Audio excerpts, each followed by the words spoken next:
Dan ini memang salah satu alternatif warga untuk mencapai satu kampung ke kampung lainnya. Dan ini juga yang digunakan oleh anak-anak ke sekolah untuk menuju ke sekolah mereka.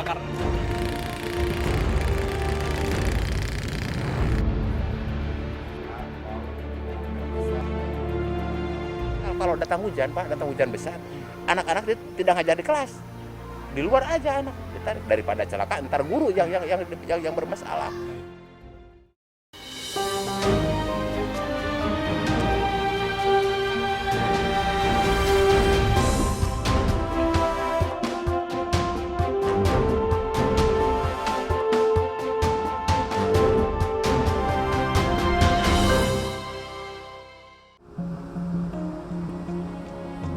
Perjalanan Indonesiaku membawa saya ke Kabupaten Tasikmalaya.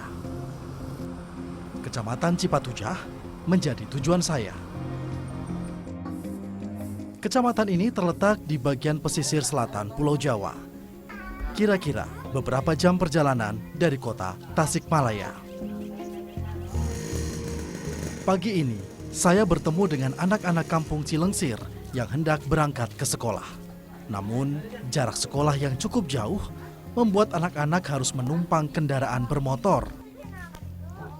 Kang, ini mau ke sekolah? Iya. Oh, bisa ikut saya numpang? Bisa. Ikut ya. Yuk, kita naik yuk. Saya sempat terkejut melihat kendaraan yang mereka naiki adalah motor dengan palang kayu sejajar. Kendaraan ini mereka sebut ojek palang. Ojek palang adalah motor roda 2 yang diberi kayu sebagai tempat duduk tambahan. Alhasil, jumlah penumpang yang dapat diangkut pun menjadi lebih banyak. Motor-motor bermesin 2 tak menjadi pilihan para pengojek. Ini karena motor 2 tak lebih kencang tarikan tenaganya.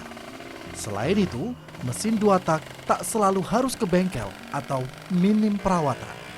Sangat cocok dengan medan di daerah Cipatujah.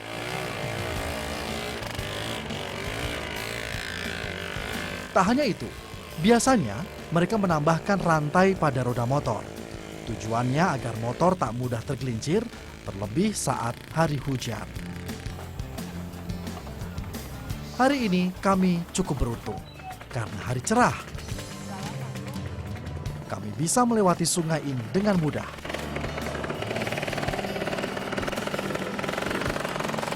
Jika hari hujan, tinggi air sungai yang kami lewati ini bisa setinggi motor yang kami naiki.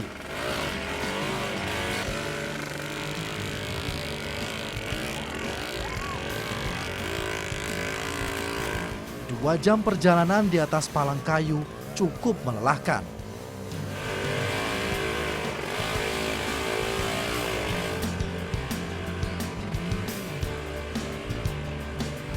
Namun herannya, saya tak menjumpai sedikit pun rasa cemas dan was-was di wajah anak-anak ini. Tak bisa saya bayangkan jika pengojek tak sempurna menguasai kendaraannya. Jatuh dan tergelincir bisa berakibat sangat fatal bagi dirinya, termasuk para penumpangnya. Oleh karena itu, di bagian jalan yang betul-betul berbahaya, para penumpang, termasuk anak-anak ini, turun sejenak untuk berjalan kaki ke tempat yang lebih aman. Tak apa sedikit terlambat, asal bisa selamat hingga tujuan.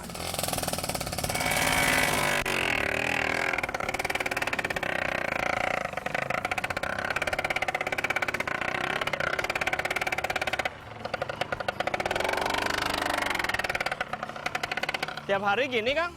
Iya. Tiap hari gini? Iya.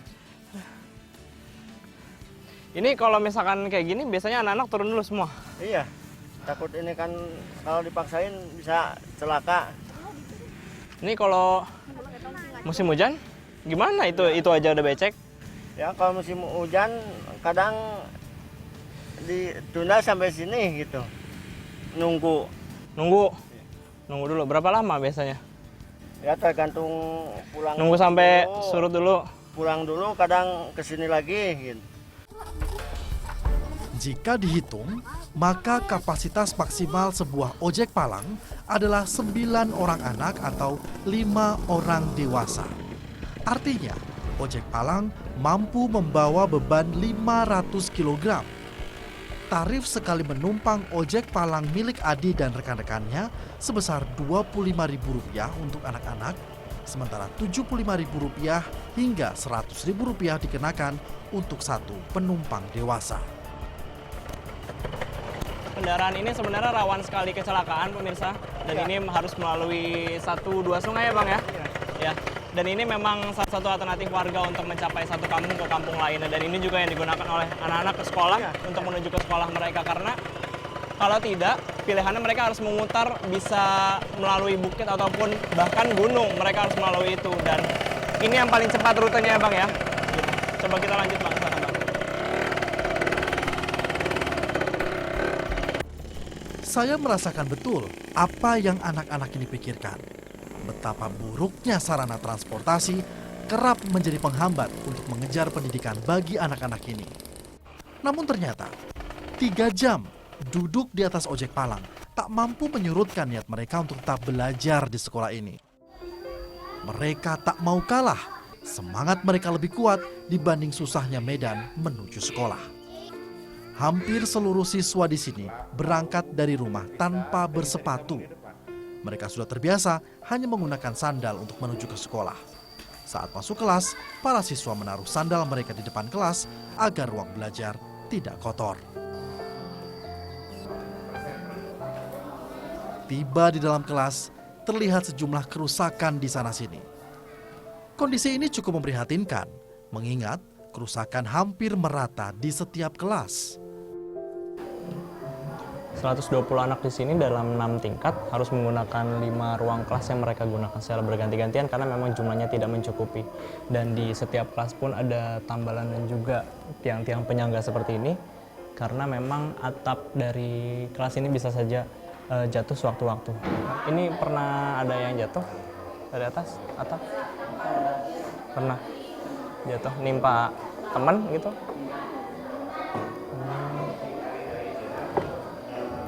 Udah bolong-bolong gini ya? Udah lama bolongnya? Udah lama? Dari kamu kelas 1 udah? Udah. Belum ada yang benerin lagi? Sejak berdiri pada tahun 1981, SD Negeri Cilengsir mendapat akreditasi B. Sudah lebih dari 5 tahun, sekolah ini tak mendapat bantuan dari pemerintah. Harapan guru dan murid hanya kepada para dermawan yang sesekali datang memberikan bantuan renovasi bangunan dan buku pelajaran. Udah lebih dari 5 tahun Pak, ini rusak seperti ini. Bahkan saya kalau datang hujan Pak, datang hujan besar, anak-anak tidak ngajar di kelas. Di luar aja anak ditarik daripada celaka, ntar guru yang bermasalah. Tidak hanya dinding kelas yang telah retak dan jebol, bagian atap juga mengalami kerusakan parah. Pernah ada 2 katanya ini, ada bantuan, itu belum ada lagi gitu lah, masalah bangunan.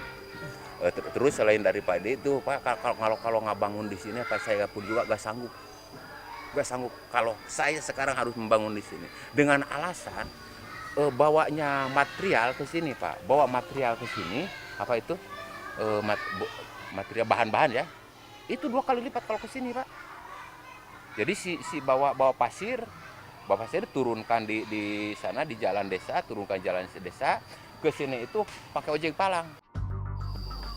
Jika diperhatikan dari luar, atap sekolah ini memang terlihat miring. Resiko murid tertimpa atap kelas yang runtuh pun tak bisa diabaikan. Anak bilang kalau bahasa sini sendiri, Pak kira cara sekolah teh atuh pinah nah hoream cenah hayo diajari di mesin runtuh sakolana. Nah seperti itu anak itu bilangnya. Kalau bahasa Indonesianya begini, Pak kapan sekolah mau pindah? Saya takut di sekolah di sini gitu. Anggaran APBN 2016 yang mendorong pengembangan sekolah di wilayah 3T, yakni yang terluar, terpencil dan tertinggal, nyatanya tak sampai di SD Negeri Cilengsir. Sejak 35 tahun sekolah ini berdiri, para murid masih menggunakan kelas secara bergantian. Para orang tua siswa menyadari betul bahwa untuk mendapatkan ilmu, anaknya harus menempuh perjalanan yang berbahaya. Rasa khawatir itu ditambah pula dengan kondisi sekolah yang sudah rusak parah.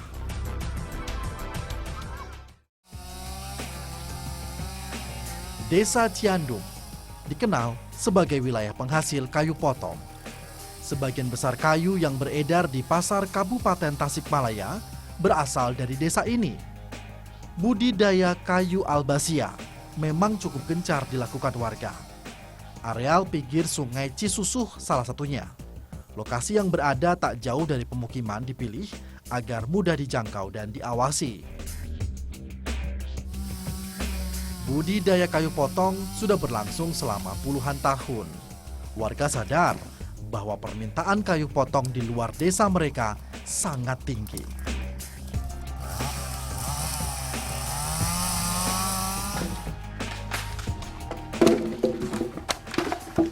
Di desa ini aktivitas sebagian besar masyarakatnya adalah membudidayakan kayu albasiah, kayu ringan yang ada di hutan di sekitar pemukiman mereka, dan itulah yang dikerjakan sebagian besar warga laki-laki di sini.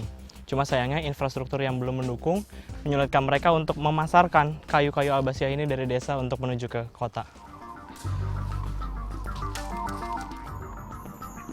Dengan usia 3 hingga 4 tahun, kayu albasia sudah mampu mencapai tinggi 10 meter. Inilah usia yang tepat untuk memotong kayu albasia.